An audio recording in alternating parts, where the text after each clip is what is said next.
Hello everyone, welcome again to this channel. In this video, I will show you the easy and clear steps on how to hide trending search suggestions in Firefox Windows 10.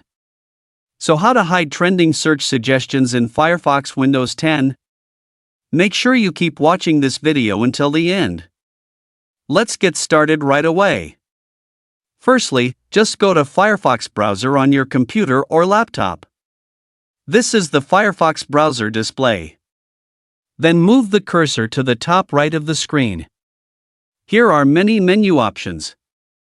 Then tap the three-line icon here. And a scrolling menu will appear like this. And tap the Settings menu here. Now here you are in the Settings menu. Enter the Search menu. Now here you are in the Search menu.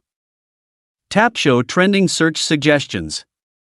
This feature allows users to hide search suggestions when using a private window in the Firefox browser to maintain better privacy.